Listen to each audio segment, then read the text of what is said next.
There is this tendency in boxing, like when one stupid decision is made by the promoters and it is approved by the governing bodies, then that decision would be made again by some other promoter which will see it and follow it, and it would be approved by governing bodies again. So what I'm talking about here is recently we saw the fight between Tyson Fury and Francis Ngannou took place, right? So the problem isn't that that fight took place. Tyson Fury fought Francis Ngannou in a 10-round bout, which was an exhibition, and that fight did not had the belt on the line. So right now there is a fight schedule between Tim Tszyu and Keith Thurman, and that fight is going to happen at 155 pounds. It completely destroys a lot of excitement out of the fight. So what's the purpose of this fight? For Tim, he has a lot of rewards. He get to have a notable name on his resume if he beats Keith Thurman.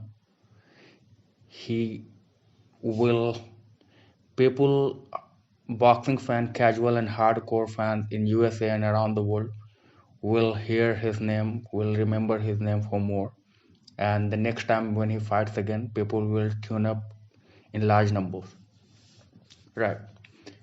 But what's in the store for Keith Thurman? If this fight isn't for the belt, then why the hell he moved up? He could have fought Jaron Butsenis and he could have become the champion again if he would have won. That was his ultimate goal. But he is fighting Tim Tszyu at a higher weight and for a 12-round fight which is without any belt, right?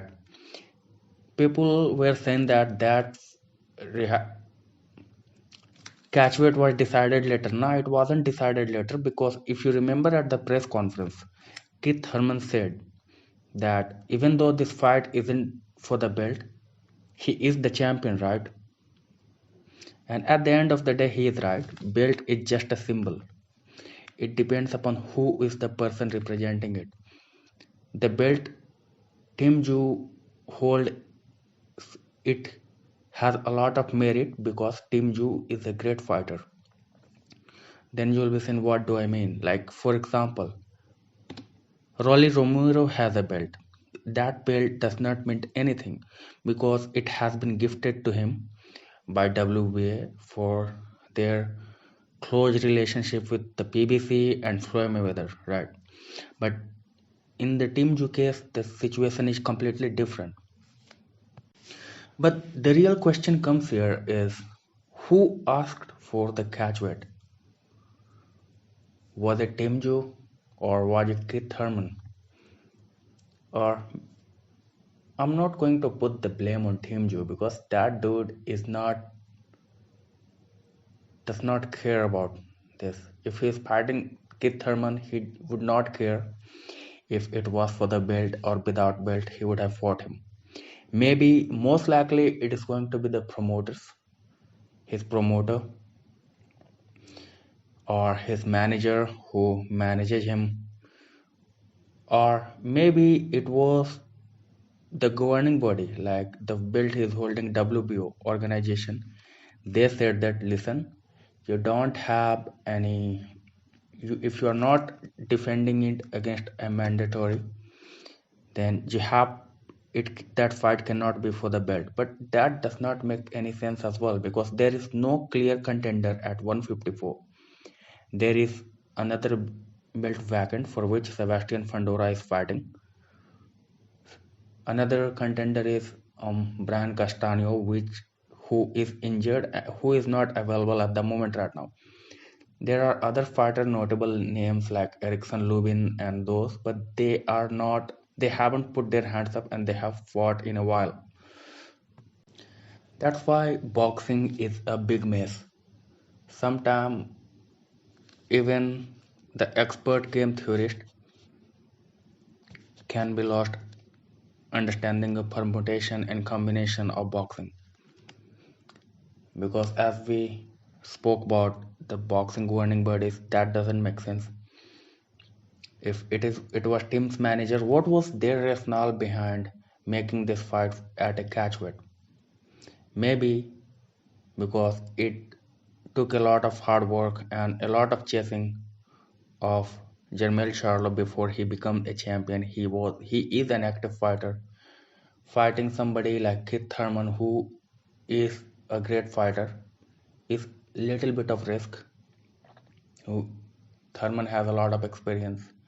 Then they might be thinking, okay, we will give you the fight, but at least in the worst case scenario, we will have the championship belt, right?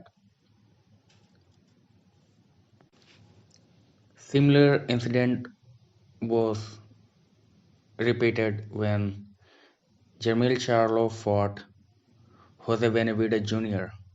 That fight also took place at a catchweight, even though Jermel Charlo is WBC 160-pound champion,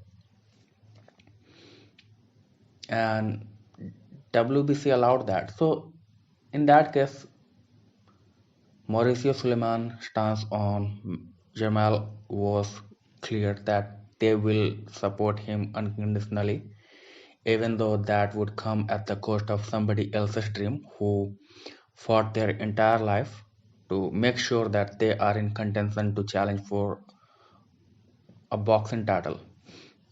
So, whoever made that decision, if it was team's manager, that's understandable. And but that fight would have a different kind of glamour, don't you think, as a fan, if the belt was on the line? Even though if it isn't on the line, it doesn't change it much, but it does something to the mentality of the fans.